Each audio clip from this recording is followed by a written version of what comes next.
Shalom, shalom, bien-aimés dans le Seigneur, nous vous saluons partout où vous êtes, dans votre pays, dans votre continent, dans votre ville, partout où vous êtes, en Afrique, ici, au Congo, en Océanie, en Asie, en Europe et en Amérique.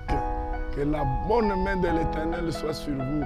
C'est dans le cadre de suivi des 100 jours de jeûne et prière, persévérance après 100 jours de jeûne et prière 2025, sous le thème Seigneur ajoute encore. Et nous exploitons le sous-thème les attitudes à avoir pour que le Seigneur ajoute encore. Aujourd'hui, nous revenons encore à la prière.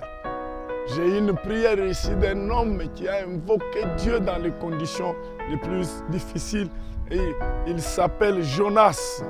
Je suis dans Jonas chapitre 2, verset 1 jusqu'au verset 3. La Bible dit, l'Éternel fit venir un grand poisson pour engloutir Jonas. Et Jonas fut dans le ventre du poisson 3 jours et 3 nuits. Jonas dans le ventre du poisson pria l'Éternel son Dieu. Il dit, dans ma détresse, j'ai invoqué l'Éternel et il m'a exaucé. Du sein du séjour des morts, j'ai crié et tu as entendu ma voix. Amen. C'est la semaine du lundi 25 jusqu'au dimanche 31 août 2025 pour terminer ce mois. Que Dieu vous bénisse là où vous êtes. J'ai dit, une attitude que nous avons, c'est persévérer encore dans la prière. Quelles que soient les épreuves par lesquelles l'Éternel te fait passer, quelles que soient les circonstances qu'il a placées devant vous ou qu'il a laissé vous secouer jusqu'à présent, souvenez-vous qu'il y a des gens qui ont prié dans les séjours des morts, comme Jonas le témoigne. Là, dans le ventre du gros poisson, Jonas n'avait pas d'espoir. Même les gens qui étaient dans le bateau avec lui, qui l'avaient jeté, ne pouvaient pas s'imaginer que Jonas allait vivre. Non seulement qu'ils l'ont jeté dans l'eau, et dans cette eau-là, un gros poisson l'a avalé pour encore compliquer la situation. La Bible dit Jonas dans le ventre, alléluia, de ce gros poisson invoqua l'Éternel.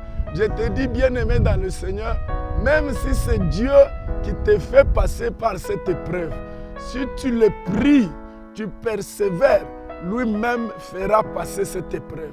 Lui-même va changer cette situation.